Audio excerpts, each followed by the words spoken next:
दोस्तों, गलती कर दी इस रिपोर्टर ने पढ़े लिखे नेता से सवाल पूछ के। आप लोग वीडियो को पहले पूरा देखिए।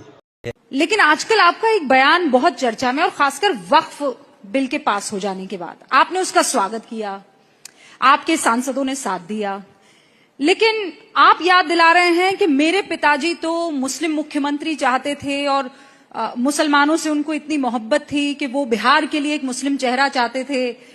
उनकी वजह से, उस चाहत की वजह से उन्होंने विधायकों को खोया है। मतलब इस बयान के माने क्या है? आप क्या बताना चाह रहे हैं?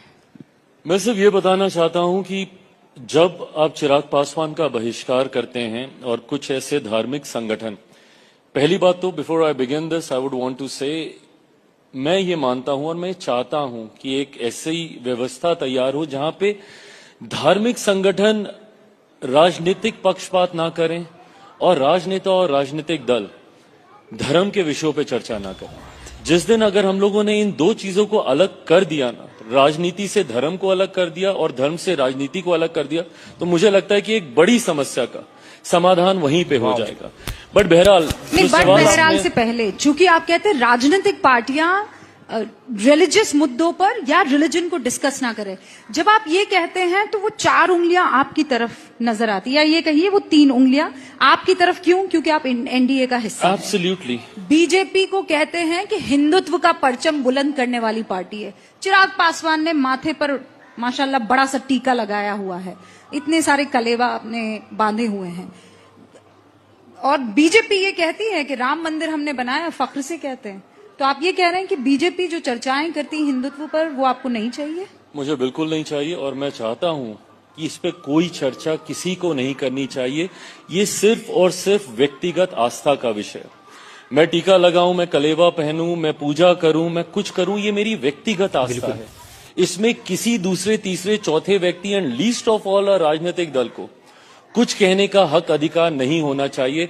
मैं अपनी आस्था का पालन कैसे करता हूं, मुझे कहां पूजा करनी है, मुझे कहां नमाज पढ़नी है, मुझे किस गुरुद्वारे में जाके माथा टेकना है या कहां किस चर्च में जाके मुझे कैंडल जलानी है, ये मेरी व्यक्तिगत आस्था का विषय है।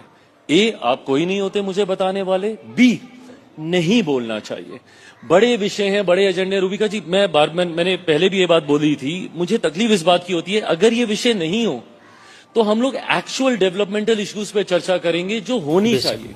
Today you have called me here as a खाद्य प्रसंस्करण मंत्री, फूड प्रोसेसिंग मिनिस्टर।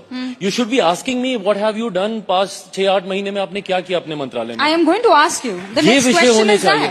बट दिक्कत ये है कि जब ये हिंदू मुस्लिम चलता रहता है, और मुझे पता है आप फिर बोलेंगे कि 3 उंगलियां मेरी तरफ उठ रही हैं, बट अगर मेरी तरफ उठ भी रही हैं तो इसका मतलब ये नहीं है ना कि मैं उन चीजों को वॉइस भी ना करूं जो मैं सोचता हूं। अगर मेरे सहयोगी में से भी कोई है, अगर वो भी गलत कर रहे हैं, तो ये जिम्मेदारी भी तो मेरी ही बनती है कि मैं कम से कम फ्लैग ऑफ। वो भी गलत कर रहे हैं या आपको लगता है कि बीजेपी गलत कर रही है? क्योंकि बीजेपी तो कहती है विरासत भी और विकास भी। मैं कतई मैं इसको जनरलाइज करके पूरी पार्टी पे नहीं, मैं ये मानता हूं कुछ लोग ऐसे होते हैं किसी भी राजनीतिक दल में, और वो हर पार्टी में होते हैं।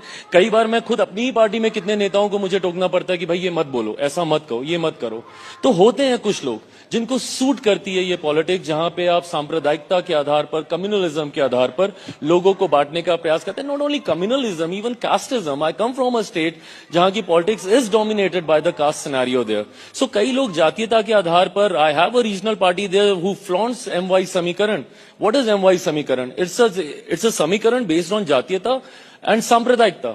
इस चीज पे बना हुआ वो समीकरण है। ऐसे में जो लोग ये करते हैं अपने राजनीतिक लाभ के लिए, मैं मानता हूं कि वो देश के हित में तो कतई नहीं है। तो चलिए दोस्तों, वीडियो कैसा लगा कमेंट बॉक्स में जरूर बता देना, और ऐसी वीडियो देखने के लिए हमारे चैनल को कर लीजिए सब्सक्राइब। मिलते हैं आपसे अगली वीडियो में।